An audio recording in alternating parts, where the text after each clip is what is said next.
Boa tarde, pessoal.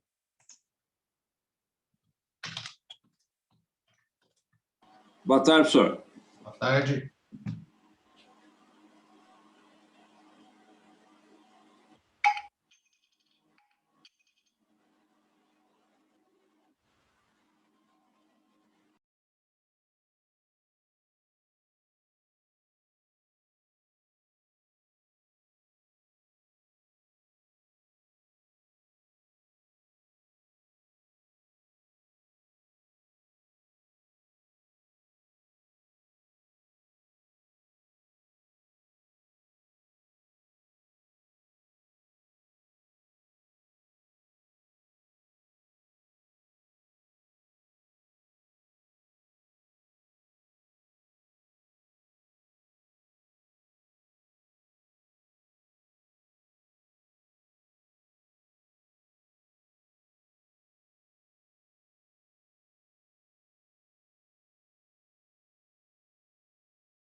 Professor, boa tarde. Está sem áudio o seu aparelho aí.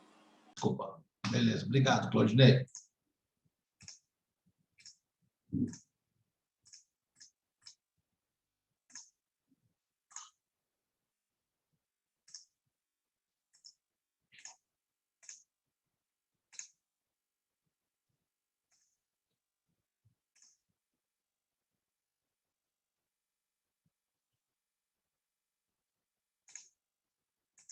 Então, vamos começar a nossa aula aí.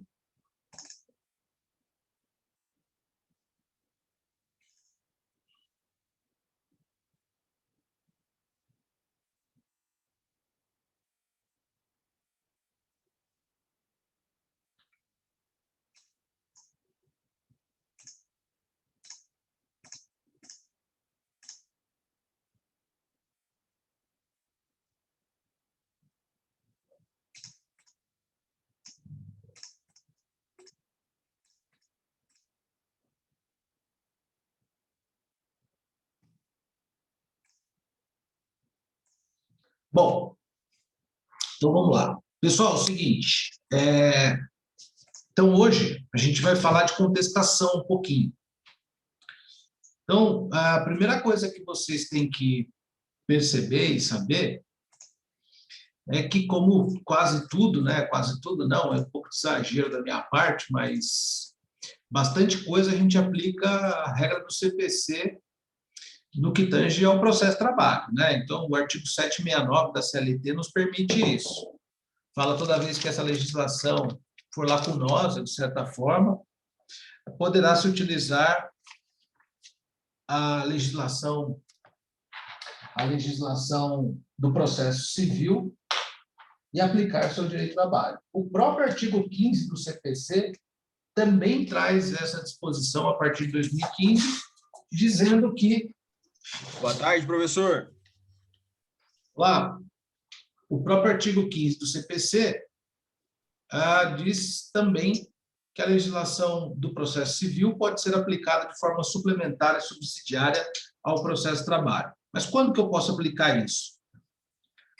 Bom, a doutrina diz, e a jurisprudência diz, que é de forma subsidiária, né? De forma subsidiária, isso até a redação do artigo 15 do CPC.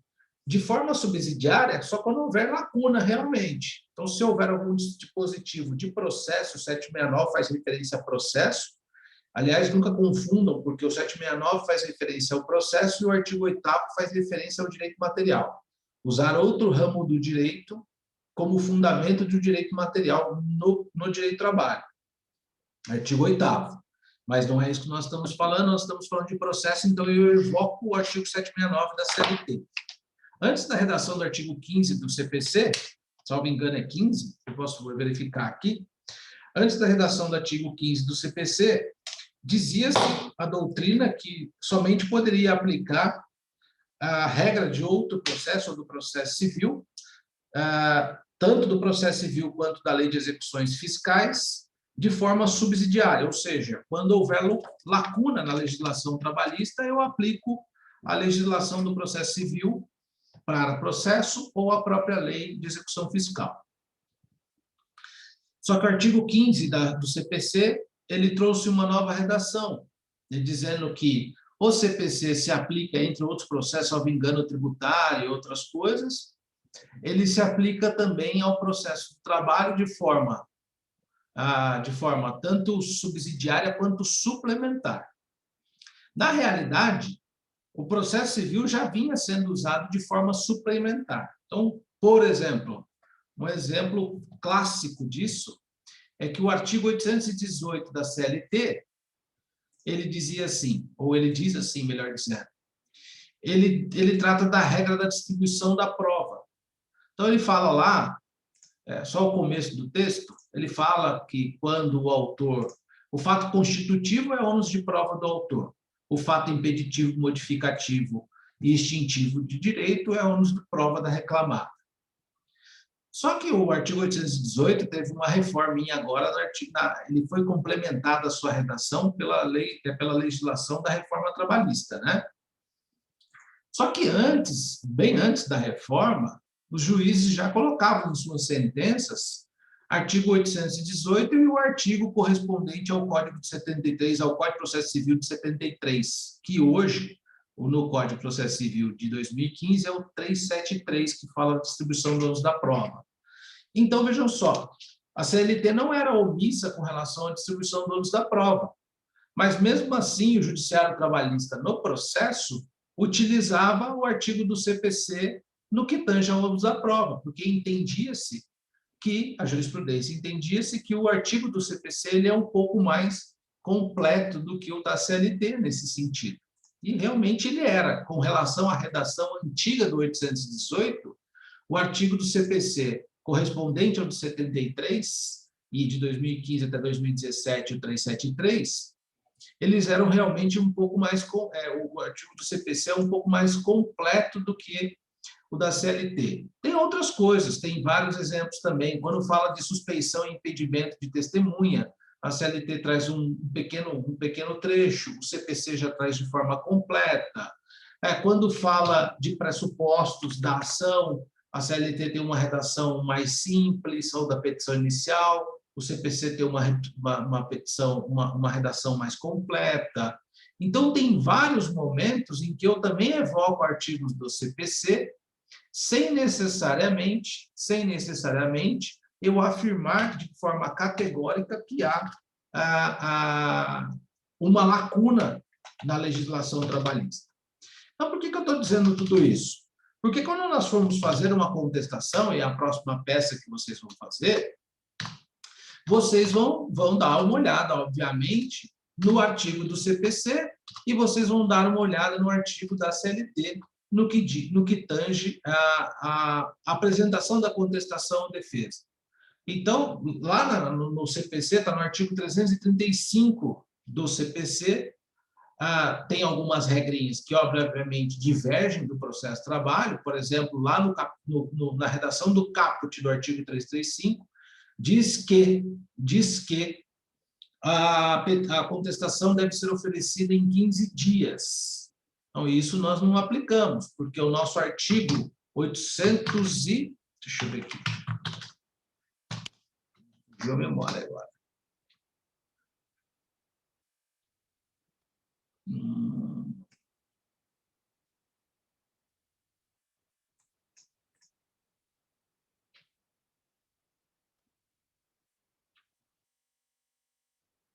Opa.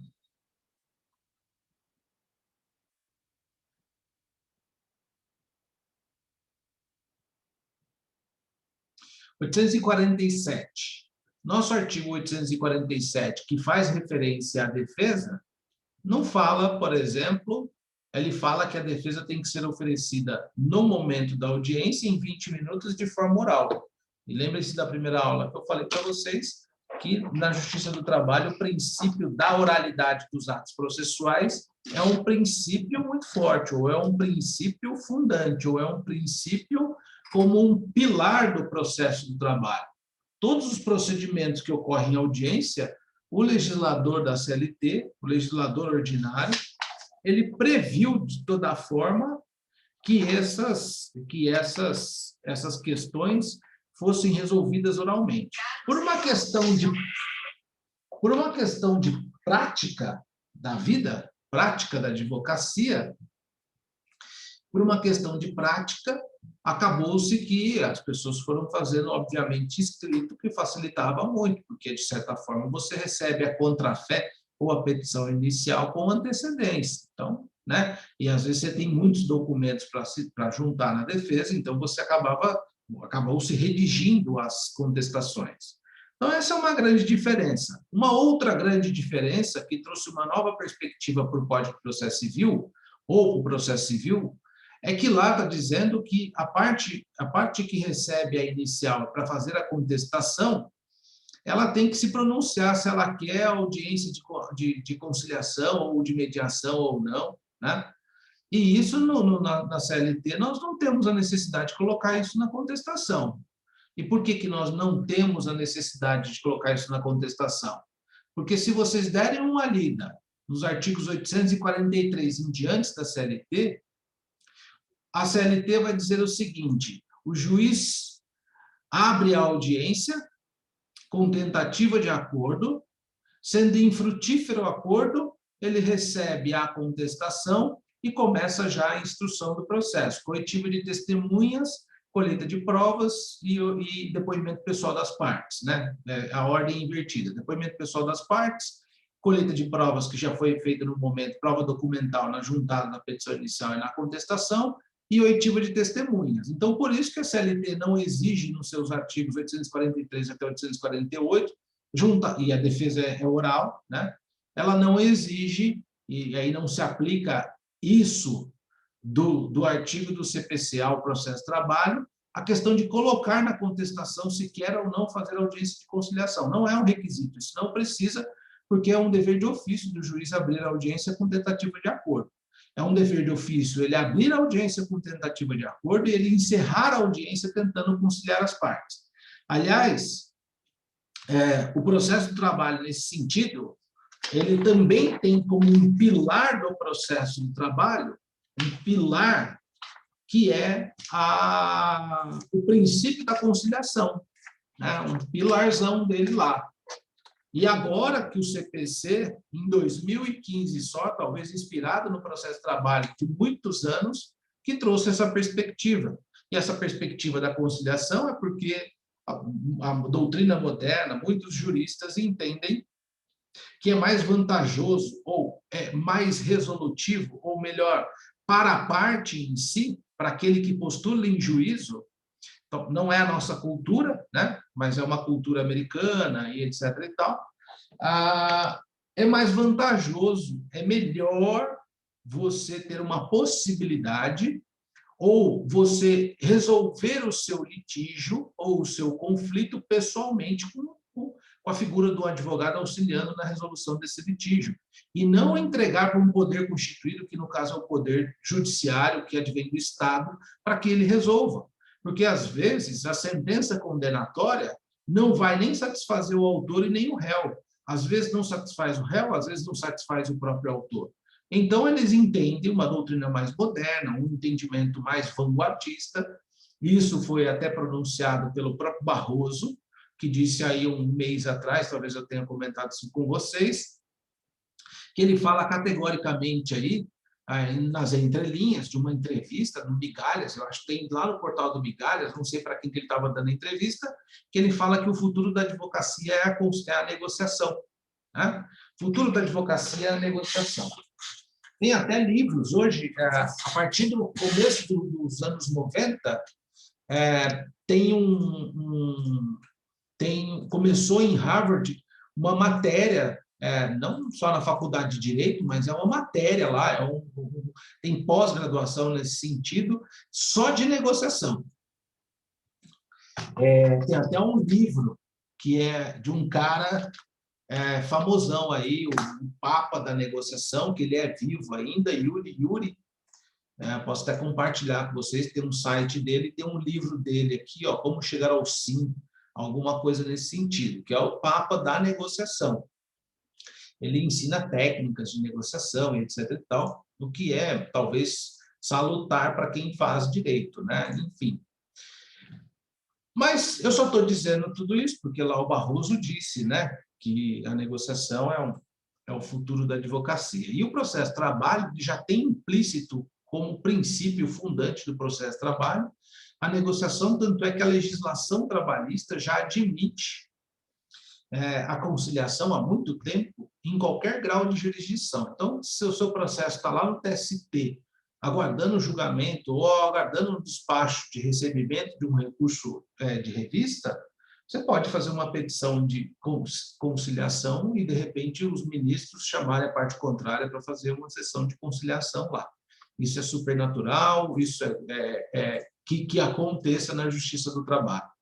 Então, acho que as duas grandes diferenças são essas. Primeiro, que você não contesta em 15 dias. E tem mais uma diferença que é importante. Você não vai fazer a sua contestação em 15 dias. Você oferece a defesa em audiência.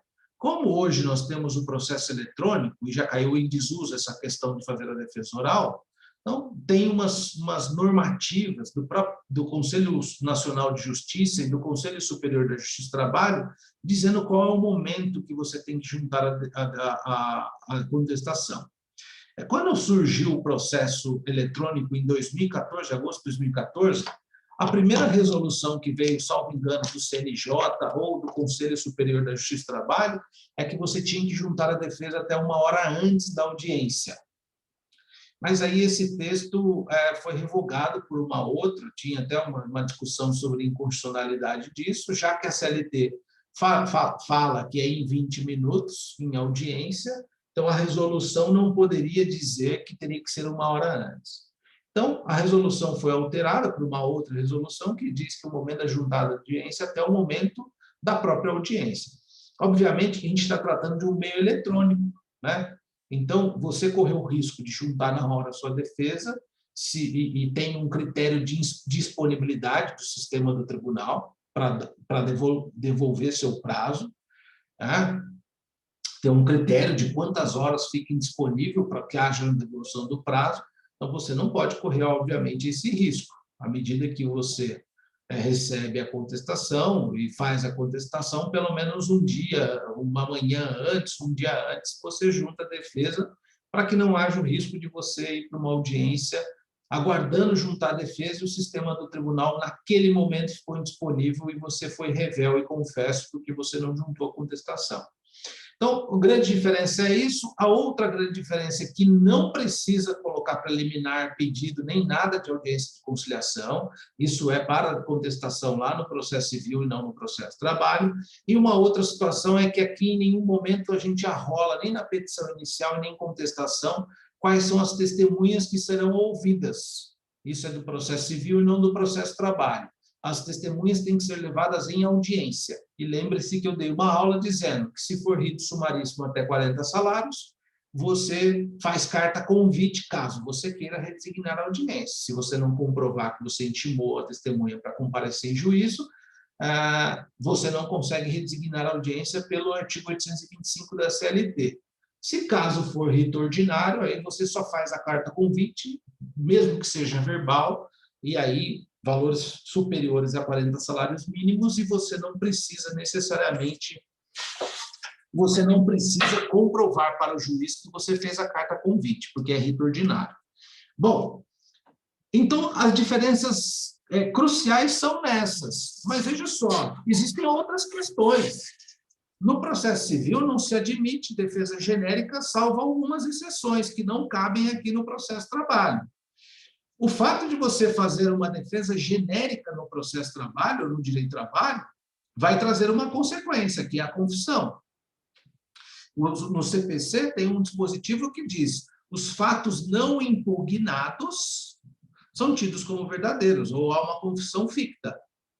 Então, há necessidade de você impugnar fato a fato, tanto numa defesa trabalhista quanto numa defesa do Código Civil, qualquer coisa desse sentido. Então, é uma consequência que eu aplico, eu chamo do processo civil para cá. Tá? Então, tem que tomar cuidado com essa questão. As questões que aplicam-se defesa genérica no processo civil só interessam ao processo civil, mas não me interessa aqui. E tem que tomar cuidado pelo um fato que eu não impugno. Se eu não impugnei o fato, ele é confesso, né? Numa contestação. Se alguém fala que recebeu umas horas extras, por exemplo, e eu não impugno aquele fato, eu confesso o fato, né? Ou se alguém fala que trabalhava em jornada extraordinária e eu não impugno o fato, eu confesso o fato. Então, é muito importante, quando a gente faz a leitura de uma petição inicial, ou, no nosso caso, um case aqui para resolver em aula, a gente tem que separar quais são os fatos relevantes. É lógico que você não vai ficar impugnando fatos bobos, né? Como que diz assim, uma petição inicial que vem: a reclamada não respeitava os direitos do homem, ou os direitos humanos. Isso daí é besteira você contestar.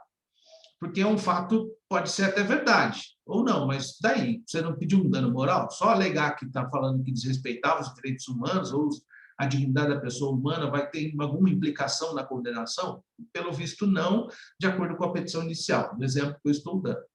Mas, de repente, você tem um fato ali que é relevante, por exemplo, o empregado nunca tirava um intervalo para almoço. Opa, peraí, então eu tenho que ver os cartões de ponto, e mesmo que os cartões de ponto demonstrem algo, eu tenho que fazer uma defesa sem confessar, né? Então eu vou negar o fato, sempre tirou uma hora, né? Não posso simplesmente me abster de contestar isso, né? Ou de impugnar o fato, porque senão eu trago a consequência que está no CPC. Fato não impugnado é tido como verdadeiro, uma confissão ficta do fato.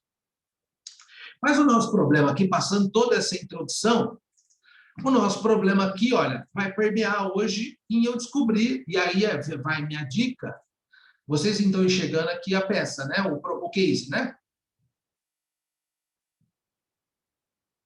Sim. Sim.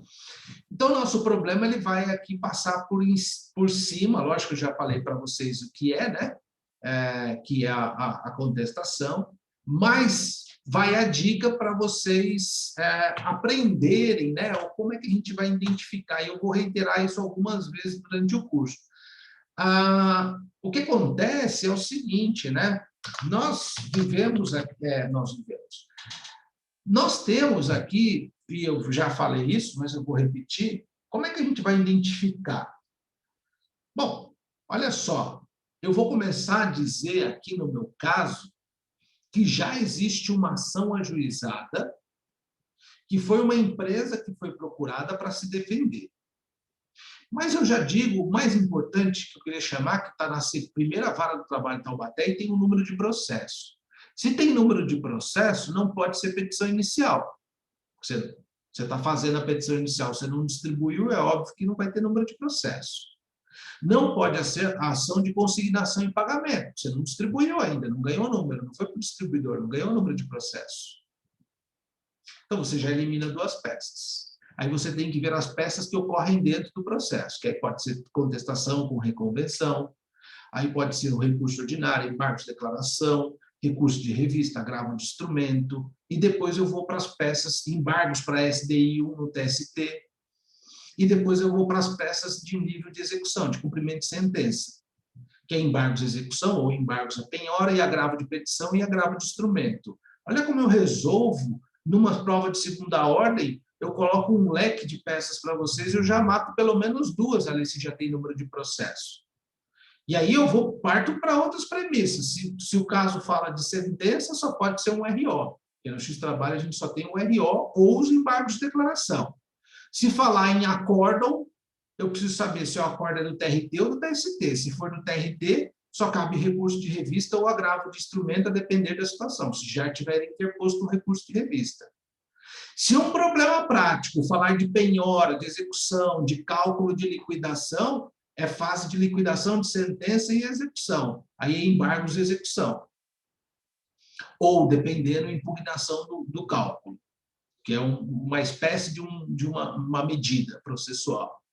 Então, a gente vai eliminando as coisas muito facilmente. Talvez o grande gargalo, volto a repetir, seja o direito material, que parece que os alunos ficam um pouco mais assim, porque realmente no direito do trabalho você tem, às vezes, as causas não têm 1 ou 2 pedidos, tem 4, 5 ou 6 pedidos, porque essas relações humanas, relações contratuais que envolvem o direito do trabalhador, elas são mais complexas.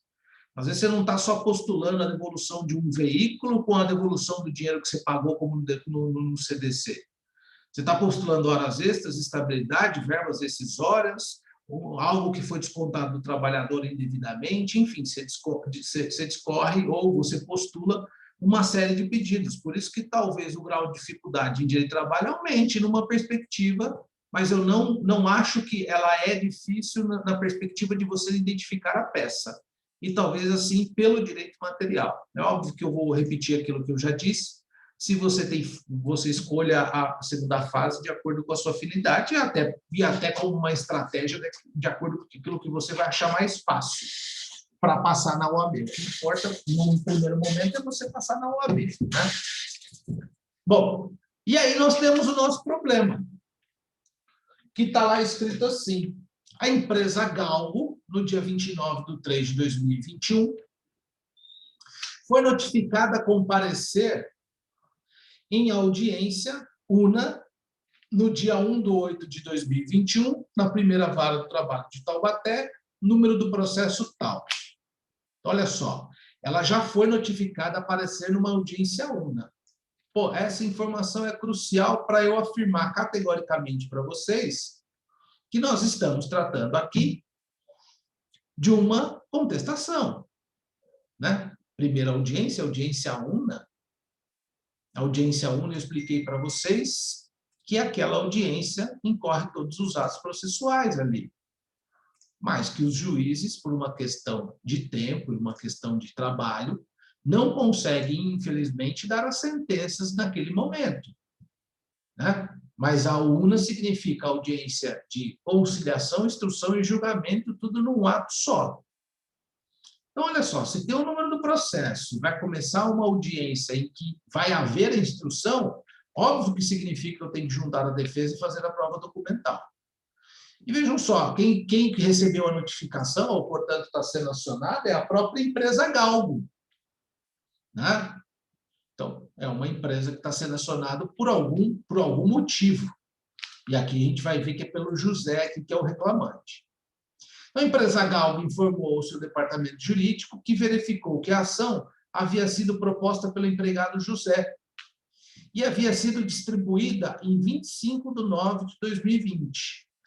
Olhem que eu vou repetir, como eu falei para vocês, a questão da petição inicial.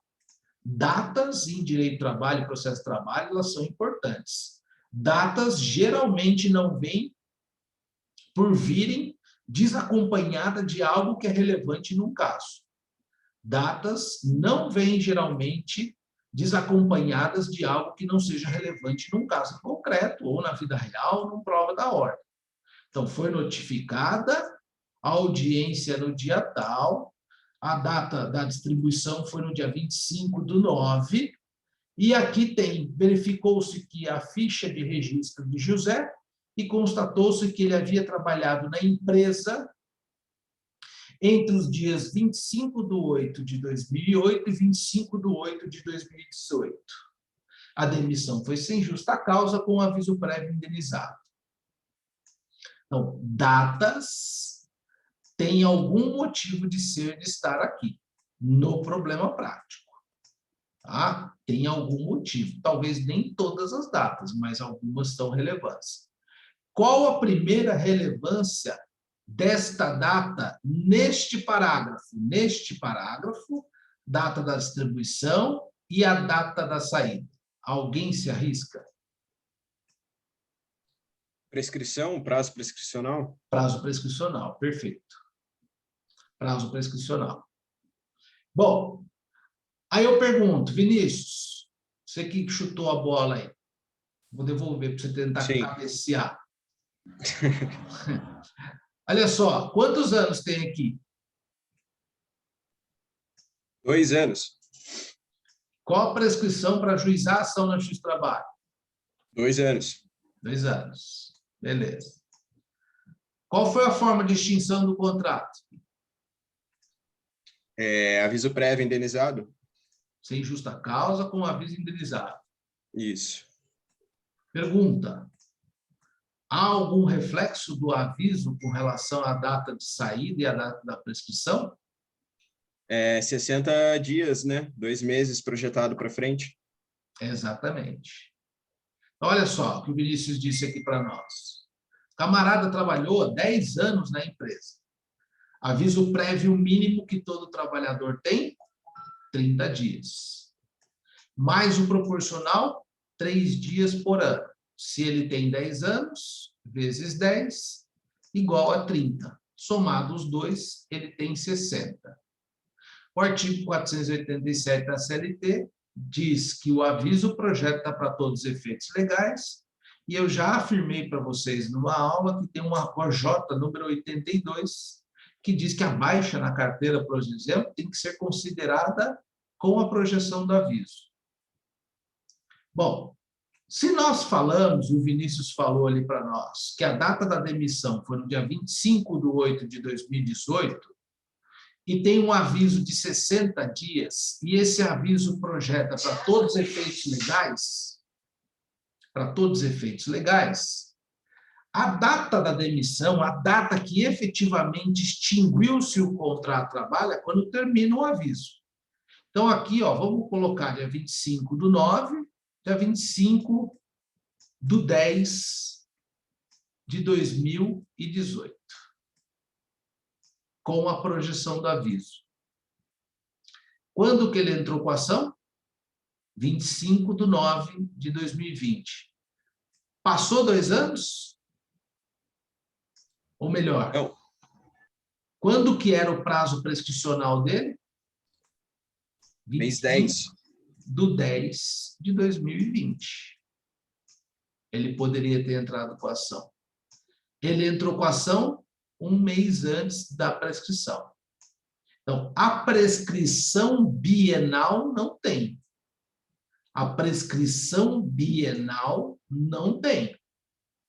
Artigo 11 da CLT, e tem um inciso do artigo 7º, que eu não me recordo agora de cabeça, acho que é o 19 ou 29, não tenho certeza, diz também lá que a prescrição é de 2 anos para ajuizar a ação, sendo que o trabalhador só pode reclamar nos últimos 5 anos. Então, a prescrição bienal não tem. Tem prescrição quinquenal?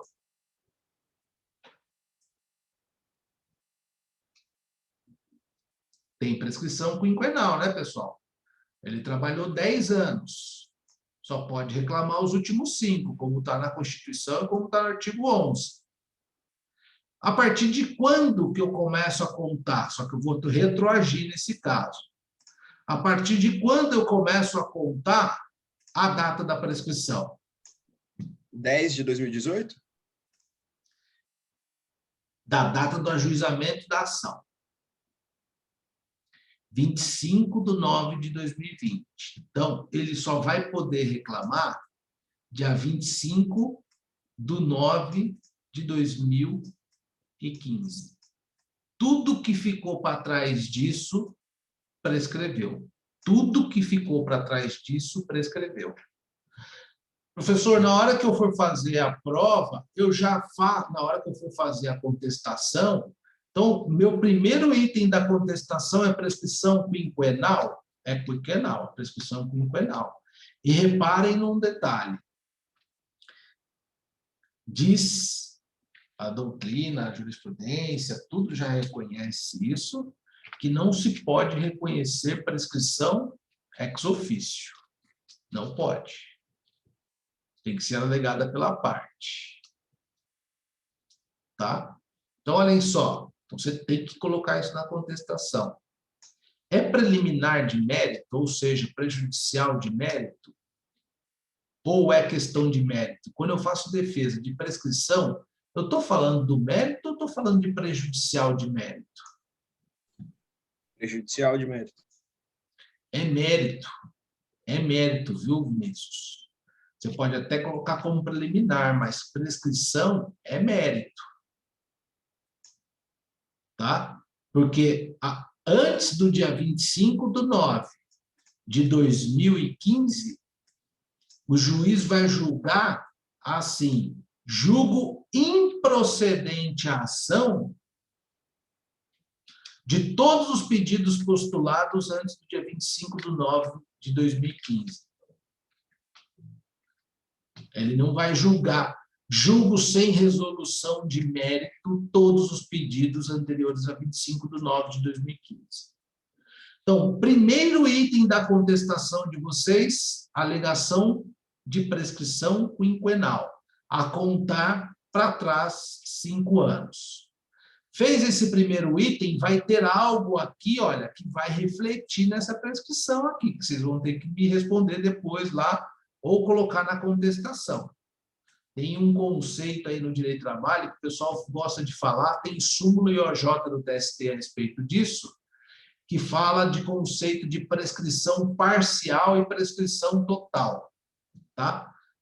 Vocês leem lá, mas e depois eu explico num outro momento o que é isso, tá? Mas então, primeiro item, prescrição. E olhem, lembrem-se, as datas trazem alguma coisa de relevante. Até aqui nesse pedidão aqui, ó, nessa contestação, vai ser relevante. José alega em sua inicial que trabalhava das 8 às 18, segunda a quinta-feira, e na sexta-feira das 8 às 17, com 1 hora de intervalo entre a jornada. Aqui, pessoal, me perguntaram assim, professor, mas ele não está pedindo, não tem informação que ele está pedindo hora extra. Realmente não tem, eu não coloquei no caso. Mas se você recebe uma petição inicial, ou se você está fazendo exame de ordem, o cara vem afirmar, você não leu tudo, você só leu do contrato de trabalho na petição inicial dizendo que ele trabalhava. Você não leu ainda o restante das causas de pedido e nem os pedidos. Você não subentenderia que das 8 às 18, de segunda a quinta e sextas das 8 às 17, ele não está trabalhando ali de segunda a quinta com 1 hora a mais, ou 9 horas por dia? Então não está.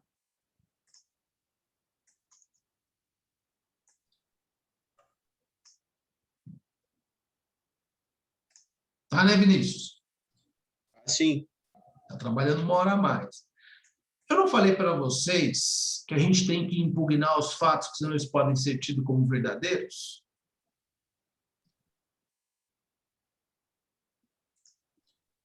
Eu vou deixar passar batido, não vou contestar isso daqui, apesar de eu não ter colocado expresso. E por que eu não coloquei expresso que José postula horas extras? Porque aí você já mataria uma charada. Bom, eu tenho que contestar horas extras, né? Mas tudo bem. Mas então vocês, quando forem fazer o trabalho, vocês vão considerar que ele está pedindo horas extras. E se cair só assim no exame da ordem, vocês contestem também o pedido de horas extras. E se na vida real vier uma informação, vocês impugnem isso, mesmo que não tenha pedido. Aí não precisa fazer toda uma história na contestação se não tiver pedido. Mas se tiver uma informação dessa, tenham por cautela impugnar. Sabe por quê? Olha como o advogado pode ser engenhoso. Tudo bem, pode ser até uma fantasia da minha parte. Você está exagerando no exemplo. Olha como o advogado pode ser engenhoso. Ele pediu tudo isso que está no caso. Ele constou a informação de que ele trabalhava das 8 às 18, segunda a quinta, portanto, 1 hora extra por dia, e na sexta, das 8 às 17. Você não impugnou o fato porque não tinha pedido. Aí pega um advogado engenhoso aí, bobo da vida, move uma outra ação contra o seu cliente, falando, já que ele não contestou lá, eu estou movendo a ação aqui, e cria continência e conexão para poder dizer que ele já confessou esse fato aqui. É lógico que, juridicamente, isso é difícil de acontecer, tá, pessoal? Estou exagerando no exemplo, mas impugna, para não dar margem para uma discussão, tá? Então, vocês vão considerar aqui que ele está pedindo horas extras. Só que vejam só, e aí vocês têm que 2 momentos aqui. A reforma trabalhista, por isso que data é importante, começou a vigorar no dia 11/11 de 2017.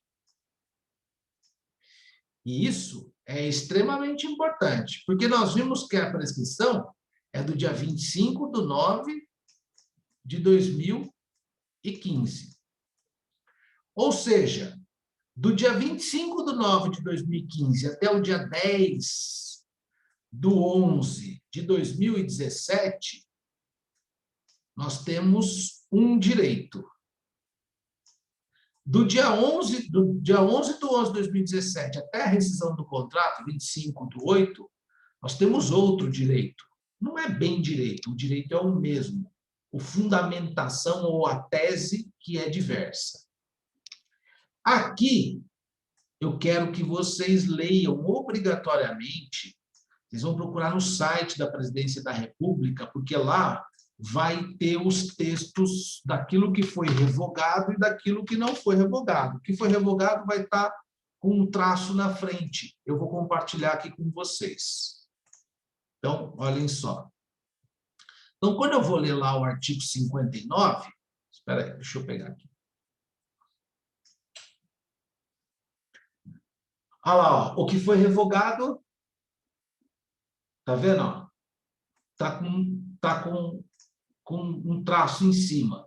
O que não foi revogado está vigorando aqui. O 59A e o 59B, anotem aí, é importante para essa contestação. Eu já vou dar dica para vocês, mas não vou falar qual o fundamento que é. A dica é, aqui existe um acordo de compensação embutido nessa escala aqui. Acordo de compensação individual. Então, o que você vai alegar? Professor, mas eu quero contestar o pedido só alegando que o cara não fazia essa escala. Ou essa jornada. Tudo bem, tem validade? Tem validade. Tá bom, eu não vou... E aqui eu digo aqui, olha, que ele juntou os cartões de ponto. Ó. Juntou os cartões de ponto. Então, construam aqui, olha, o seu... Aí, tudo bem, está permitida a criatividade, tá? Então, vocês vão com a criatividade. Bom, professor, então eu prefiro negar a jornada extraordinária, vai dar menos trabalho. Ok, então neguem a jornada extraordinária. Não, professor, eu quero alegar aqui que existe a hipótese do acordo de compensação, que está no 59, 59A, 59B, pós-reforma trabalhista. E antes da reforma trabalhista, eu posso colocar posso negar, né? Eu posso dizer que tem um acordo de compensação, mas eu quero o fundamento legal. Não basta, se você negar, você tem que construir um raciocínio em cima do que tem a anotação do cartão de ponto. Não basta você falar assim, ele não fazia das 8 às 18 de segunda a quinta-feira, sem fazer referência aos cartões de ponto.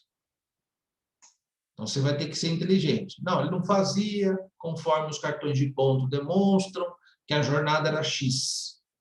Ou ele até fazia, eventualmente, as horas extras, conforme o cartão de ponto, mas os olerites pagam. Tem validade eu alegar isso? Tem validade. Tá? Mas eu quero que fundamentem e contem o que é lógico, o que é racional, não apenas uma negativa geral. Tá? José alega que recebeu o salário mensal mais gratificação de função de 20% sobre o salário base. Mas essa gratificação era paga por fora. O que é pagamento por fora, para aqueles que não conhecem, para aqueles que não sabem? Não está no olerite, né, gente?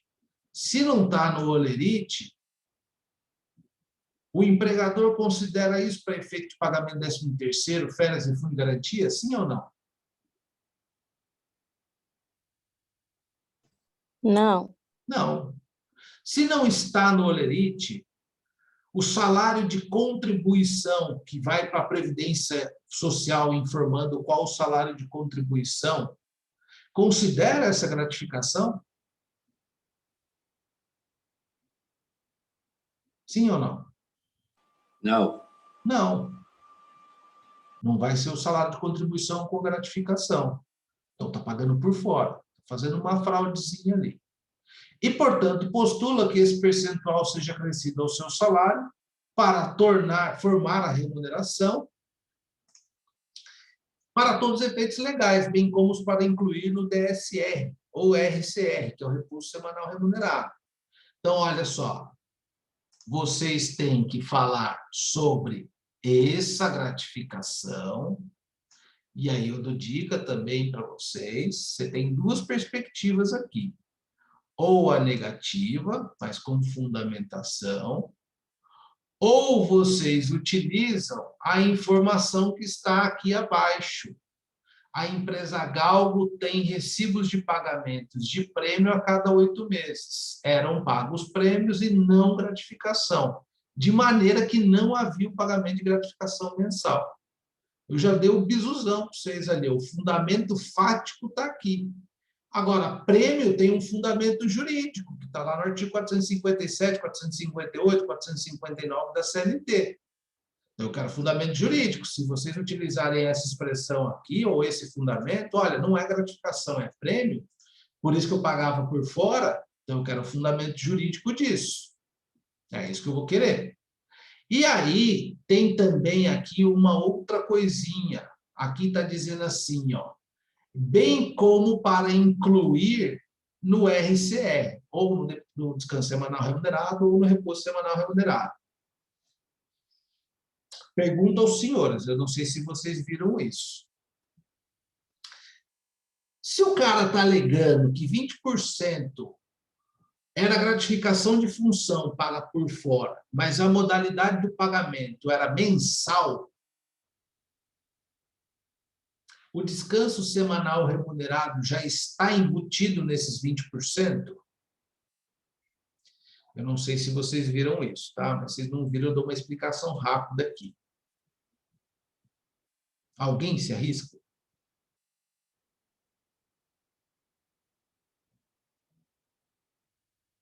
Não? O DSR já é embutido no salário mensal, né? Exatamente, Pamela. O DSR é embutido no salário mensal. A Lei 605 de 1949 trata dos feriados, descanso semanal remunerado, etc. e tal. E ela fala das formas de pagamento de salário também, para efeito de cálculo do DSR. Só para vocês visualizarem, para quem não lembra, é assim, quem ganha salário por mês, por quinzena, tem o DSR já no pagamento do salário. Portanto, se a gratificação é de 20% mensal, já está pago nesse mensal o DSR, o descanso semanal remunerado. Pensem da seguinte forma. Alguém que é contratado para ganhar 2.000 por mês, para trabalhar 8 horas diárias e 44 horas semanais, e um salário mensal de R$2.000 por mês. Todo trabalhador tem uma folga semanal. Alguém que trabalha aí na sala, ou que vocês conheçam, o dia que o cara está lá, deitadão no sofá, assistindo Domingão do Faustão, ele ganha um salário mensal. Isso é descontado do salário dele? Não. Portanto, o empregador, quando paga um salário mensal, quinzenal, ele paga o dia de descanso. Isso que é o descanso semanal remunerado. Nós temos um módulo de semanal de 7 dias, sendo que você trabalha 6 e descansa 1. É isso. Só que olha só, o cara que trabalha por dia, ganha R$10 por dia. Ele trabalhou R$10 no dia, na segunda, na terça, na quarta, na quinta, na sexta, no sábado. No domingo, ele tem o mesmo descanso que o outro que está assistindo o Faustão deitado no sofá lá. Mas ele ganhou os R$10?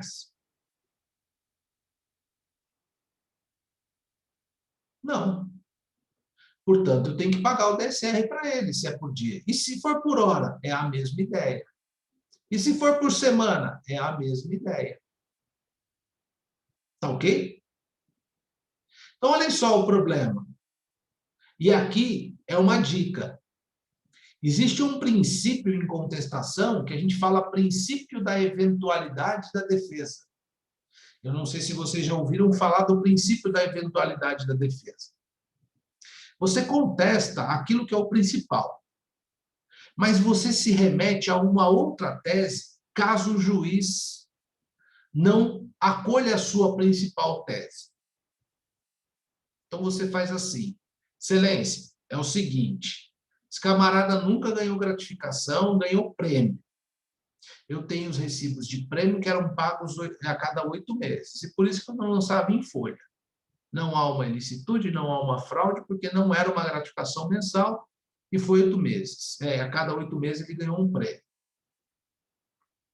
Aí você fala assim: excelência, pelo princípio da eventualidade da defesa, ainda que Vossa Excelência, se Vossa Excelência entender pela condenação de gratificação de função, conforme postulado pelo reclamante, ou nos 20% sobre o salário, enfim, né?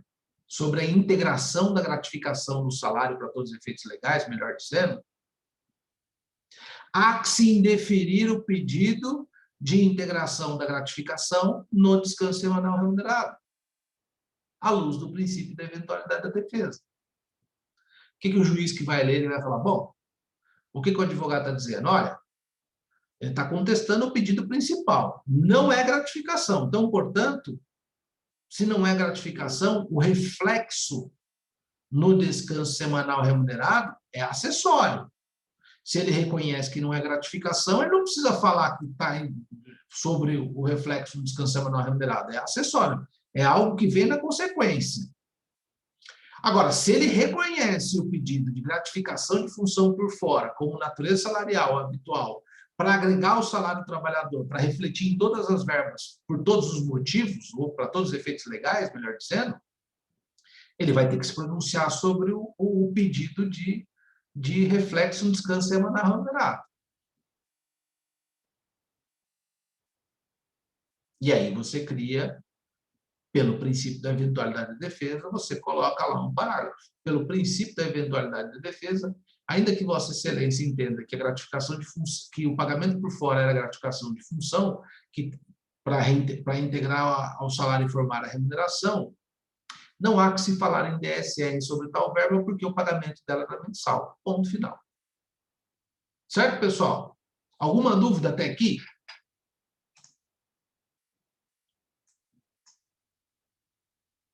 Beleza. Outra questão, ali embaixo. Aí ele vem aqui e fala assim: José alega também que recebia percentual de vendas, comissão, na média de R$ 1.000 por mês, em folha desde sua contratação, mas em 20 de nove de 2015 a reclamada suprimiu tal pagamento, alegando que não havia mais condição de pagar o percentual sobre vendas. José evoca a alteração ilícita do contrato nos termos do artigo 468 da CLT. Então, o que ele está falando? Olha, essa supressão dessa comissão é ilícita. É isso que ele está falando. Alteração contratual ilícita que prejudica o trabalhador. 468 da CLT. Só que aqui eu falei para vocês, olhem, as datas são importantes. Olha quando o cara suprimiu e olha quando foi para trás lá a questão da prescrição quinquenal. Poderia ter reclamado isso? Isso está dentro da prescrição quinquenal ou não? Essa vai ser a matéria da defesa de vocês. Certo? Vocês podem... Oi? Desculpe interromper. Se eu não impugno essa situação, deixa passar e o juiz concede o direito mesmo prescrito? Porque ele não pode prescrever de ex officio? Cara, é assim, ó. Você quer saber na prática ou na teoria? Então, eu quero saber nos dois, na verdade, porque assim, na teoria não era para passar, certo? Mas na prática isso pode acontecer. Perfeito, é isso mesmo, Vinícius. Na teoria, em teoria, ele não poderia declarar a prescrição. Porque assim, como advogado, se é meu cliente, eu postulo tudo, peço tudo, ainda que prescrito, e vamos ver o que acontece, deixa rolar. Se não impugnar, passa. Exatamente. Exatamente. Agora, só fazendo uma correção aqui, eu acho que eu não fui correto nas minhas palavras. Não é que ele não poderia dar ex officio. Deixa eu só fazer uma correção. Ele pode dar ex officio. O tribunal que não pode conhecer de ofício a prescrição se não foi alegado em primeira instância. E se não foi arguído em sentença. Então, corrijam o que eu falei, pelo amor de Deus. Então, Não é só que em ele segunda não, instância. não é que ele não possa reconhecer de ofício. Fazendo uma correção aqui. Ele pode reconhecer de ofício. O tribunal que não pode reconhecer de ofício se não foi alegado por nenhuma das partes em primeira instância. Então, por exemplo... Então, o tribunal ele só vai falar sobre o que foi recorrido, daí, no caso. Ele não trata de outras coisas. Exatamente. Então, vamos lá, olha só. O que pode acontecer? No exemplo do Vinícius, é perfeita a colocação dele. Professor, se eu estou pelo reclamante, eu não vou ficar falando de prescrição. Óbvio que não vai ficar falando de prescrição. Isso é trabalho da reclamada em contestar, não seu de alegar. Às vezes você coloca. Eu, por exemplo, às vezes eu coloco lá, estou postulando das horas extras, mas eu não me preocupo com essa redação, porque realmente é trabalho da reclamada. Mas vamos dizer que o juiz não declarou a prescrição. Não declarou a prescrição. E você, reclamada, comeu bola. Você não embargou e você não recorreu sobre o tema prescrição. Você recorreu sobre outros temas. O tribunal está impedido de dar a prescrição para você. É isso. Entendeu, Vinícius? Entendi. Mas então, se o juiz de primeira instância entender, reconhecer a prescrição, ele pode... Pode. Entendi. Pode. Desculpa, não é a primeira instância, era nessa segunda instância só. Eu fiz confusão aqui, tá? Corrijam aí, o vídeo vai estar gravado, depois vocês vão ver lá. Eu vou mandar a aula para vocês, mas no final que eu faço essa correção. Mas o tribunal que não pode reconhecer a prescrição se nenhuma das partes alegaram a prescrição. Que não é o caso de nenhuma das partes, né? Reclamada em específico, né? Em especial a reclamada, né? Então, ele não poderia reconhecer se o juiz não... Você tem que embargar, né? O embargo de declaração, a gente vai ver que tem uma das modalidades de embargos no tribunal, é justamente para pré-questionar matérias no tribunal. A gente vai estudar isso. Pré-questionar matéria que não foi aventada no acórdão. E isso é muito importante depois para a gente verificar. Mas se fosse caso de embargos em primeira instância, você teria que ter embargado também, né?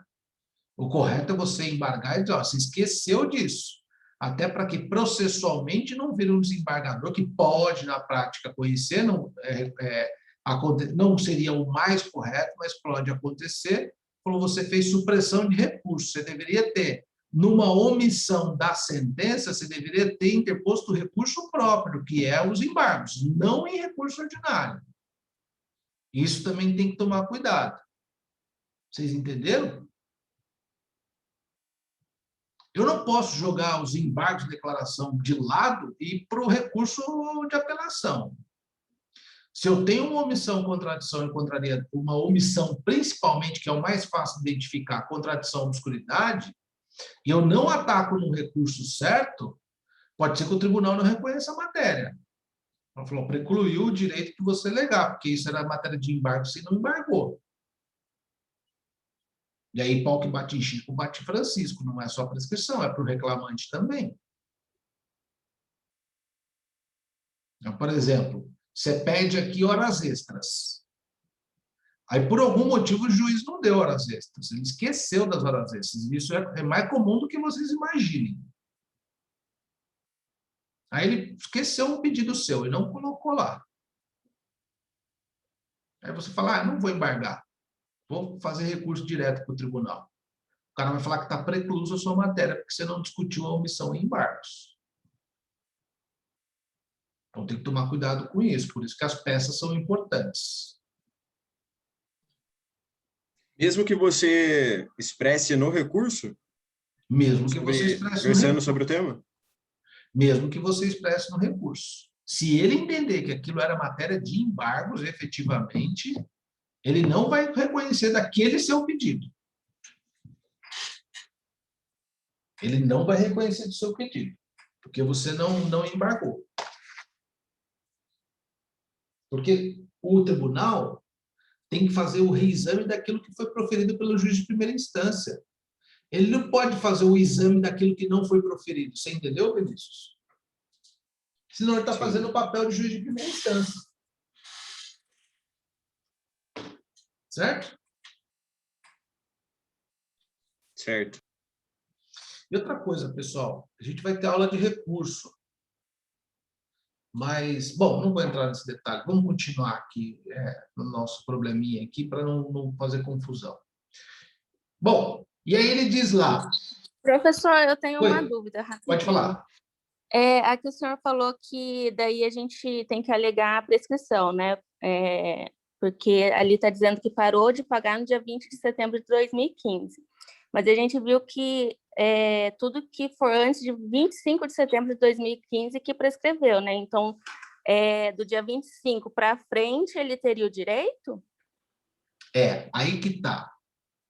E aí que eu falei para vocês, vocês vão procurar uma súmula ou OJ, vocês vão abrir o caderno de súmula do TST e colocar na pesquisa assim, prescrição parcial e prescrição total. E é isso que vocês vão fundamentar lá. Eu só não vou te dar a resposta efetivamente, porque senão eu vou falar qual é o tema da defesa de vocês. Porque olha só, Pamela, eu entendi o seu questionamento. Mas a gente tem que entender o seguinte: o empregador suprimiu uma verba trabalhista no dia 20/9. Sem fogo. A discussão aqui agora é o seguinte. Porque, olha só, se eu pegar a prescrição quinquenal, retroagiu até dia 25/9 de 2015. Só por essa perspectiva, eu poderia afirmar para vocês que já estava prescrito, certo? Certo. O que o julgado que está lá transmitido numa súmula ou numa OJ, que fala de prescrição parcial e quinquenal, fala o seguinte: toda supressão de direitos ou toda alteração de contrato de trabalho começa a contar o prazo da supressão para ajuizamento da ação. Então, você tem duas perspectivas para alegar. Primeiro, que lá no tópico de prescrição quinquenal, você fala assim, estão todos prescritos os direitos a partir do dia, retroativamente para trás do dia 25/9 de 2015. Você não precisaria nem falar nada em tese sobre essa comissão aqui, sobre o artigo 468. Mas você vai criar um tópico, vai falar, olha, não é devido que, além de estar atingida o direito de estar fulminado pela prescrição quinquenal, à luz da súmula ou da OJ, existe a prescrição integral ou total, haja vista que a alteração do contrato de trabalho ocorreu no dia 29 de 2015 e ele deveria ajuizar a ação até o dia 20/9 de 2020 para postular o seu direito. Porque é isso que fala quando há supressão ou alteração do contrato, você conta 5 anos ou 2 anos, né, da ajuizamento da ação. No caso, o José ficou até 25/8 de 2018. Qual é o prazo prescricional, professor? Nesse caso, da supressão? 5 anos da data que foi suprimido. Então, se tivesse cortado no dia 26 de setembro, ele teria o direito. Mas ele pega bem pouquinha coisa, né? Entendi. Quer ver um exemplo muito... vou contar... Eu não gosto de ficar falando de processo do meu escritório, mas eu vou... Para dar exemplo, às vezes a gente precisa disso, senão parece que o professor fica querendo tirar onda aqui com o aluno e não é essa a intenção. Mas olha só, não sei nem se alguém trabalha na Ford, enfim. Meu pai tem um processo contra a Ford, professor. Tem? Tem. Mas é o seguinte, vou contar uma historinha rápida para vocês. Um advogado, uma vez, pegou um cliente, o nome dele é seu Raimundo, tá? Só que o cara falou, Lúcio, essa ação eu não posso ficar, não sei o quê, então você não assina para mim? O cara me enrolou, na verdade, no começo não, vai. Eu acreditei na boa-fé do colega e acabou que eu peguei a ação. mas foi ele que fez a petição inicial, foi ele que atendeu e tudo. Eu não entendi, ele inventou uma história que ele não poderia continuar com aquele processo, acabou passando para mim. E o tal do seu Raimundo, ele trabalhava na Ford da ABC, São Bernardo do Campo, e veio transferido para a Ford Taubaté. Só que ele era reintegrado por motivo de doença. Ele tinha um problema muito sério na coluna que ele adquiriu na fábrica. Começou na fábrica da Ford lá na década de 80. E aí o que aconteceu? Ajuizamos a ação para ele, os caras ajuizaram, eu fiquei com o processo, ajuizaram a ação para ele de indenização por danos morais e materiais em razão da doença do trabalho. A juíza condenou, aí fez laudo pericial médico, constatou que a doença é proveniente do trabalho, que ele tinha uma alta redução da capacidade para trabalhar na função que ele sempre exerceu na Ford. A juíza condenou o processo, saiu sentença. A sentença saiu de R$1 milhão e poucos, porque ações acidentárias e doença profissional, a depender da situação, elas são ações que deixam o advogado dando risada de orelha a orelha. Você cobra 30%. Aí saiu a sentença. Saiu a sentença e um belo dia, só que tinha esse colega que tinha feito, ele estava acompanhando, ele queria um pedaço do horário, era um rolo só. E um belo dia, o processo ainda nem era eletrônico, era físico, para vocês terem ideia, mas ainda está discutindo o processo, mas não vai ganhar mais. Eu vou explicar para vocês o porquê, porque tem algo relacionado à nossa matéria. Aí, um belo dia, falei, caraca, os caras não recorreram dessa sentença, o processo era físico ainda. Aí eu peticionei para o juiz, falei, olha, eu quero começar a fase de liquidação. O juiz foi lá, tá bom, vamos nomear um perito. Não, minto, não nomeou o perito, não. Vamos marcar uma audiência de conciliação. Então ele falou assim, tragam as partes os cálculos para a audiência de tentativa de acordo. Tá bom, aí fui lá, pedi para um contador fazer o cálculo de todo o dano moral, dano material, pensão e os cambal. Aí o cara fez o cálculo lá, deu 1 milhão e tralalá. Falei, caceta. E nisso, já tinham se passado essas ações que envolvem perícia de insalubridade, periculosidade e doença profissional, demoram na fase de conhecimento até a primeira audiência, demoram 2 anos, 2 anos e meio. Agora está um pouquinho menos. E aí o senhor Raimundo lá esperando a audiência, viu aquele cálculo, 2 milhões e pouco, já estava com juros, um negócio assim. Ficou com os olhos do tamanho do Lula, né? E eu também fiquei feliz. Quando chegou na audiência de conciliação com o conciliador lá no Sejusc, o advogado da Ford falou, peraí, doutor, esse processo tem alguma coisa errada. A gente veio na audiência, a gente não trouxe proposta, mas nós não fomos intimados da decisão de sentença, da sentença condenatória.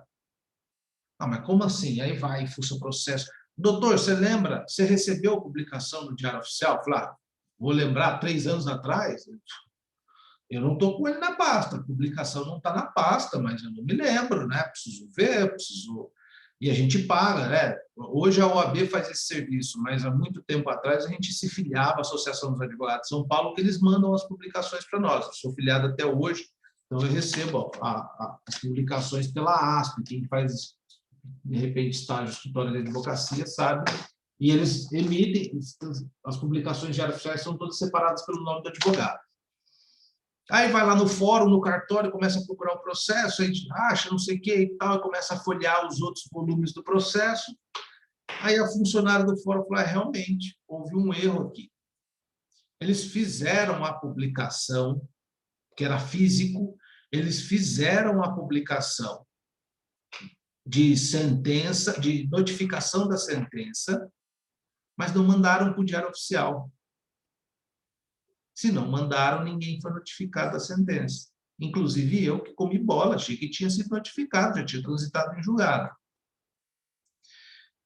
Aí, acabou a audiência de conciliação, voltou para o juiz devolveu, intimou as partes da sentença, eu tinha ganho, estava tudo certo, não precisei recorrer, a Ford recorreu.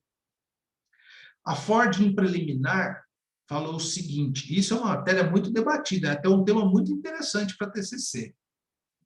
A Ford, em preliminar, falou o seguinte, falou assim, preliminar não, desculpa, a Ford criou um tópico, mas era um tópico bem sem vergonha, uma defesa de 30 folhas, era um tópico de 3 parágrafos. Ela falava assim, o reclamante ficou ciente do seu problema da coluna lá no primeiro afastamento, em 1992. Portanto, ele deveria ter reivindicado a sua pensão, seu dano material e dano moral, a partir da primeira ciência da sua incapacidade para o trabalho. Prescrição, de acordo com a OJ, é a mesma situação daqui. De acordo com a OJ, com a súmula, a prescrição total, prescrição parcial, ela escreveu isso em assim, 2 parágrafos. O resto, você vê como ela não deu bola para a tese dela. Porque a defesa atacava o negócio de perícia médica, falava um monte, acho que nem ela acreditou que a prescrição ia bater. Aí eu contra-razoei o recurso, foi para Campinas, a desembargadora relatora colheu a prescrição total. Só que a vida profissional dele era assim. Eu não me lembro qual foi o primeiro afastamento, se foi 92, 90, 89, um negócio assim. Primeiro afastamento da coluna, ele ficou 2 meses com auxílio-doença acidentário. Ou seja, que tem nexo causal entre a doença e o ambiente de trabalho. Auxílio-doença acidentário, B91. Aí ele retorna para o trabalho. Aí trabalha mais 2 anos, aí ele se afasta por mais 1 ano. Aí ele trabalha mais 3 anos, aí ele se afasta por mais 1 ano. E a vida inteira foi assim até o ano que a gente ajuizou a ação. Só que tem 2 súmulas do STJ, que até então eu não conhecia, porque são do STJ, não é nem do TST. Mas aí eu tive que conhecer para eu fazer meus recursos. E aí tem uma divisão na jurisprudência enorme, que é o seguinte: para se reconhecer o dano, tem que se saber da data inequívoca do dano. Interrogação. Qual que é a data inequívoca de um trabalhador que se afasta e volta, se afasta e volta, se afasta e volta, sempre por auxílio-doença acidentário e, às vezes, por auxílio-doença normal? A data inequívoca da lesão, e a lesão, na perspectiva, não é porque ele se afastou, que ele está incapacitado para o trabalho. Olha, se ele se afastou e voltou, porque o INSS deu alta para ele várias vezes, então, incapacitado, ele achava que ele não estava. Mas, realmente, ele estava, porque a perícia verificou. E tem uma súmula do STJ que diz o seguinte: a data inequívoca do dano é o laudo pericial médico. Só que não fala se é o laudo pericial do INSS ou se é o laudo pericial da justiça, da prova técnica produzida no processo. A maioria da jurisprudência diz que é da prova técnica produzida no processo. Só que olha só que interessante. Eu não consigo manejar recurso de revista para o TST invocando súmula do STJ, só do STF. Conclusão. O que a desembargadora falou? Este exemplo que está aqui. A prescrição dele foi total, porque a data inequívoca da lesão e da incapacidade para o trabalho, até da lesão não, da incapacidade para o trabalho, aconteceu em 1992. Ele deveria ter movido a ação até 1997, vamos colocar sem data e sem mês aqui, 5 anos para frente. Porque aí prescreveu aqui, porque ele ficou ciente do dano aqui, e é a mesma coisa com relação à alteração do contrato. Alteração ilícita do contrato. É justamente o exemplo de supressão de comissão, por exemplo. Então, olha só que interessante. Aí eu fiz embargos de declaração. Para pré-questionar, a gente vai ver isso. Olha, tem 2 súmulas no STJ que diz. Aí ela não colheu embargos. Aí fiz recurso de revista para o TST. Aí o recurso de revista, aí fiz recurso de revista, aí foi denegado o segmento, recurso de revista. Fiz agravo de instrumento, foi denegado o agravo de instrumento. E fiz recurso extraordinário, que está lá. Mas, sinceramente, nesse país, eu não sei se um pobre coitado, como eu, advogado, e o seu Raimundo, vão fazer com que o STF analise o nosso recurso, né? Se conseguir, eu posso colocar uma medalha no meu peito, mas é difícil, né? Então, tipo... Então, assim, nesse caso, eu acho muito injusto com ele. Não porque ele é meu cliente, porque a data inequívoca não é basicamente do dano, da lesão em si, é da incapacidade para o trabalho, que é isso que gera o dano moral e material. Ele só ficou sabendo disso quando ele fez a perícia técnica, porque até então ele estava trabalhando na fábrica. Como é que ele estava incapacitado? Então, essa que é a prescrição quinquenal e a prescrição que fala a OJ é a súmula da prescrição total e a prescrição parcial. No caso do acidente de trabalho, a data inequívoca da lesão, da consequência da lesão, que é a incapacidade, e no caso de alteração do contrato é quando supre uma verba que está aderida ao contrato de trabalho, que no caso é a comissão. Vocês entenderam? Sim. Então, tá bom. Bom, aí continuando aqui, olha, e aí já para terminar os parágrafos aqui, alega José que na constância do contrato de trabalho sofreu um acidente, foi aberta a CAT, comunicação de acidente de trabalho, e por conta disso ficou afastado por 5 dias com atestado médico e em razão do acidente postula estabilidade provisória acidentária. Artigo 118 da Lei 8.213 de 1991, estabilidade provisória acidentária. Certo? Já dei a dica até de onde está a lei. Aí ele fala assim, o infortúnio, que é o acidente, provocou o acidente em José, teve como consequência a fratura do dedo mínimo do pé.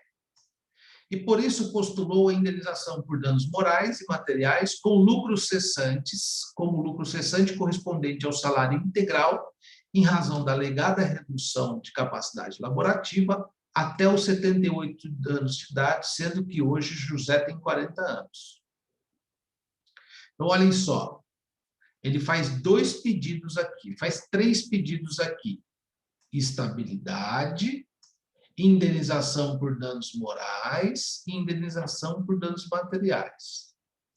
Vocês sabem que indenização por acidente de trabalho, por doença de trabalho, ela pode ser moral, estética e material. A material, ela se divide em danos emergentes, tive que colocar uma prótese, pagar médico, fazer cirurgia, comprar remédio, junto o recibo e peço a restituição, danos emergentes. Ou em lucros cessantes. Porque, vejam só, quando eu trago a noção de acidente de trabalho e doença do trabalho, eu me alio a uma ideia de incapacidade. Para haver dano, eu tenho que saber dessa incapacidade. Imaginemos o seguinte, que eu sou um jogador de futebol. E num treinamento, alguém me dá um carrinho e eu rompo o joelho lá, detono o meu joelho. Eu vou ficar incapacitado até fazer Ronaldinho, até fazer uma cirurgia, vou ficar afastado, vou entrar em licença. Ronaldinho vai lá na INSS pedir os R$6.000 de benefício previdenciário, né? Que ele deve receber pelo teto. Aí ele quer o benefício, né? 6.000, aí ele vai lá pedir, fica afastado 3 anos lá. Aí faz a cirurgia, reconstrói o joelho, volta a jogar bola. Ele ficou incapacitado? Ele ficou. Por quanto tempo? 3 anos. Foi o período que ele ficou afastado pela Previdência até ele fazer a cirurgia ou fisioterapeuta melhorar. Melhorou a saúde dele? Foi feita perícia no INSS e disse que está ok, agora pode até voltar a jogar bola. Houve um dano? Alguns juízes vão dizer que sim, independente da capacidade de ser temporária, há um dano, porque houve um acidente. Mesmo que a incapacidade seja temporária. Outros juízes vão dizer que não, que o dano só decorre quando a incapacidade é permanente, dano moral que eu estou falando, permanente, para o resto da vida. Agora, olha só, de repente, sou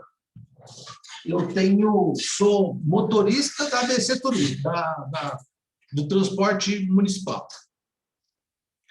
E aí eu estou lá dirigindo na minha linha, e não é culpa de terceiro, nem nada, é responsabilidade da empresa, má manutenção dos freios, ou até para quem considera uma responsabilidade objetiva. Eu me acidento com um ônibus e fico estado vegetativo, só funciona na minha cabeça para cima, eu só consigo falar, respirar, mexer com os olhos e tal. A incapacidade que gerou comigo foi do acidente? Foi. A incapacidade é temporária ou permanente? Permanente. Eu posso voltar a executar atividade motorista de ônibus? Jamais, como diz o outro. Eu posso exercer alguma outra atividade? A perícia médica que vai dizer isso, por isso que tem a ciência da medicina do trabalho. Então, imaginemos que provavelmente a pessoa vai falar assim, não, ele não pode exercer mais nenhuma atividade laborativa. Então, eu tenho uma incapacidade permanente e total para o trabalho. O que o juiz vai fazer? Vai condenar em dano moral? Vai. Vai condenar em dano estético? Vai, provavelmente. Vai condenar em dano material? Depende. Se o reclamante juntou tudo aquilo que ele gastou com o dano emergente, vai condenar. E lucros cessantes no dano material? Vai. Eu tenho 40 anos. A sobrevida do brasileiro vai até os 78 anos. O que os juízes do trabalhista fazem? Se a capacidade é total e permanente, imaginemos que o perito falou que é 100% de capacidade, eu ganhava 4 mil, vai mandar pagar os 4 mil dos 40 aos 78 anos por mês, com correção da convenção coletiva, 13º, férias, fundo de garantia, tudo que eu teria direito se eu estivesse trabalhando. Por isso que cessou o meu lucro. Eu não posso mais trabalhar como motorista. No nosso caso, primeiro, essa questão do afastamento para efeito de estabilidade de 5 dias é relevante. Tem súmula sobre isso. Procurem a súmula que trata sobre estabilidade provisória em acidente de trabalho. Então, isso é relevante, isso é uma informação relevante do nosso problema. A outra questão, que aí é o senso muito lógico e muito de razoável, né? Não seria... Para eu criar um case desse, é lógico que eu estou sendo... Não preciso de perícia médica para isso. Vocês creem que mesmo que houvesse um acidente, e houve, porque a empresa abriu a CAT, a Comunicação do Acidente de Trabalho, foi a empresa que abriu. Quebrar o dedo mínimo do pé gera incapacidade? A professor gerou, ele ficou afastado 5 dias, mas bem temporário. Gera um dano moral? Quebrar o dedo mínimo do pé? Eu já quebrei o dedo mínimo do pé. Não colocou nem gesso. Eu não tenho que fazer. Eu acho que não serve para nada. E outra, gera lucro cessante, reduz a sua incapacidade. A gente não colocou qual a função que ele exercia. Mas, imaginar que vai gerar um lucro cessante, quebrar o dedo mínimo do pé, uma atividade que ele não possa exercer mais. Se for o Ronaldinho... Eu acho que mesmo assim ele conseguiria jogar mais bola do que ele jogou depois que ele operou no joelho. E porque, vou dar um exemplo até, Vinícius, já que eu toquei no exemplo do Ronaldinho, porque eu fiz uma vez eu tive um processo, eu estava pela reclamada, e o rapaz, diz ele, ninguém viu na obra, diz ele que estava carregando um piruzinho cheio de coisa, ele era auxiliar de pedreiro, ajudante de pedreiro, diz que ele estava carregando um piruzinho cheio de coisa, escorregou e torceu o joelho. Foi feito perícia, o escambau, meu assistente de perícia, a gente contratou um médico para ser assistente de perícia, perguntou para ele se ele jogava bola, o cara jogava bola no final de semana, e etc e tal, e papapi, papapá. Pô, conclusão da história. O perito médico disse assim, olha, a doença do cara, do joelho, ela falou assim, ela proveio do acidente. Só que o meu médico disse, ele teve o mesmo problema que o Ronaldinho. Gera incapacidade? Gera temporário, até ele fazer cirurgia. Ponto. Então, não se preocupe. E aí, a gente foi condenado. Ninguém presenciou o acidente, não abrimos CAT. Ele levou uma testemunha dizendo que presenciou. O perito falou que tinha nexo causal rompimento do ligamento do joelho com o acidente que ele narrou. Nós fomos condenados em primeira instância. A nossa sorte no processo que a juíza cometeu uma falha. Ela condiz, porque aí o perito disse, olha, tem nexo causal, acidente decorreu do trabalho, aquela pontezinha, causa e efeito? Tem. Escorregado, o carrinho cheio de material, pode romper o ligamento do joelho. Ponto. Existiu dano? O perito disse assim, olha, o dano vai persistir enquanto ele não fizer cirurgia. Depois que ele fizer cirurgia, ele pode fazer, inclusive, atividade ao ajudante de pedreiro novamente, sem problema nenhum. Só que é o seguinte, aí a juíza pergunta, mas o senhor não está sendo claro no laudo, na conclusão do laudo. Ele falou, não estou sendo claro, porque ele está aguardando na fila de espera. E era lá em Cruzeiro, mas ele estava aguardando no hospital escola aqui de Taubaté para fazer a cirurgia do joelho. Porque eu não posso afirmar enquanto ele não fizer a cirurgia, eu tenho que avaliar o pós-cirurgia. E ficou aquela discussão no processo. Uma hora ela foi lá e levou a conclusão e julgou. Só que o que ela fez? Ela condicionou a sentença para o futuro. E a sentença não pode ser condicionada a um fato futuro, a um evento futuro. Ela disse assim, dou o dano moral, dou o dano material, até que sobrevenha a cirurgia. Só que sentença não pode ser condicionada a um evento futuro, tem que ser um evento certo. Então, ela deu aqui, aí nós recorremos batendo nisso, que não poderia ter uma sentença condicionada a um evento futuro, que eu vou depender dele. A juíza condenou, até que ele faça cirurgia. E o médico perito diz, cara, ele faz qualquer... O cara anda de moto, bicicleta, só não pode fazer um esforço, porque esse rompimento foi leve. Eu tenho colegas assim, né, que jogam bola e ficam normal, só não pode fazer uma academia, um crossfit, mas o resto a vida segue normal. Aí o cara sendo condenado, pagar lucro cessante, você acha que o cara vai querer fazer cirurgia ou não? Uma sentença condenatória com evento futuro? É lógico que não. Aí o tribunal acolheu a nossa tese, que era evento futuro, não sei o que e tal, e aí julgou improcedente a ação. Aí foi nossa sorte. Mas é isso, entendeu? Então, observem esses detalhes com relação ao último parágrafo para vocês poderem contestar isso daí. E outra coisa, uma aluna me perguntou numa outra sala, falou, professor, não achei nada na legislação trabalhista que fale sobre danos morais e materiais e lucros cessantes. Falei, não vai ter mesmo. Isso é instituto do Código Civil, artigo 186, 187, 927, né? E a CLT, no artigo 8º, diz, quando o direito material dessa legislação for lá conosco, aplica-se o direito comum, a analogia, a jurisprudência. Então, você pode fazer artigo 8º combinado com 86, artigo 8º combinado com 927. E aqui você fala de responsabilidade civil. É dano moral e material. Nexo causal, culpa, dano.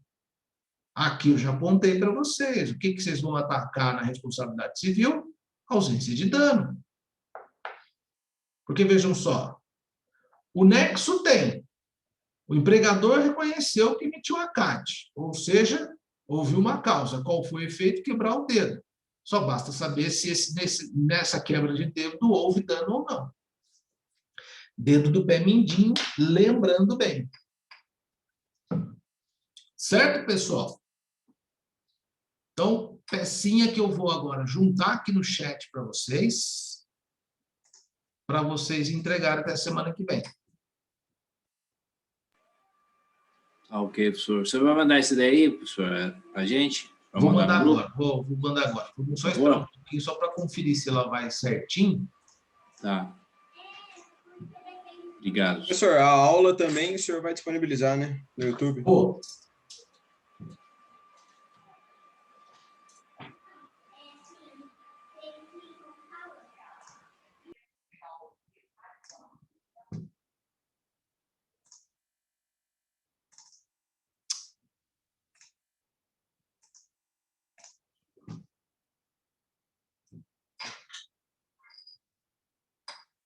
só um minutinho, só para...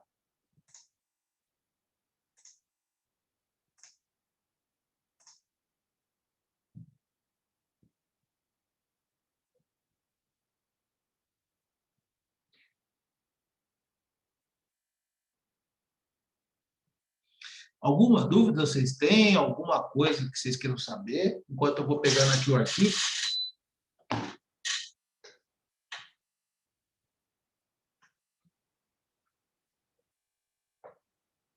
Professor, eu tenho uma dúvida da aula passada. Pode falar. No aviso prévio remunerado, a gente projetou 2 meses para frente, né? Na primeira aula. Só que ele já tinha recebido o valor de 1 mês. Então, o certo não seria projetar 1 mês só para frente? Não, você projeta os 2. Mas em que sentido que você está falando? Porque, assim, foi pago para ele os 30 dias de aviso prévio. Já tinha sido pago.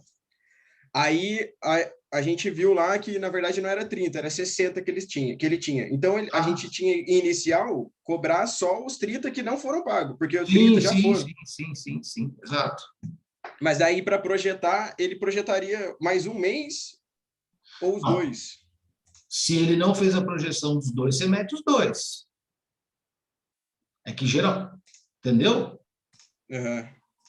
É que surgiu essa dúvida, eu estava conversando com um colega, daí a gente estava discutindo sobre isso. Não. Bom, eu vou perguntar.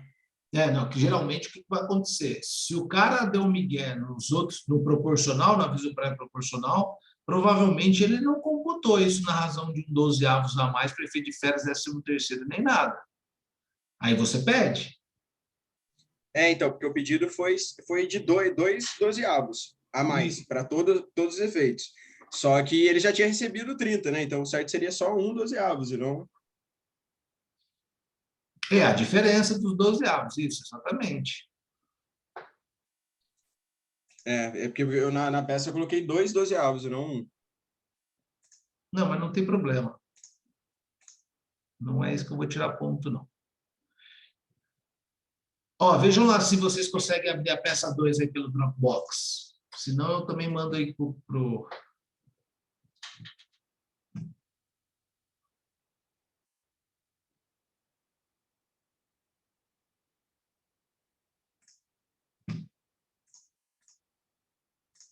Aqui baixou. Certo, então, pessoal? Certo, professor. Legal.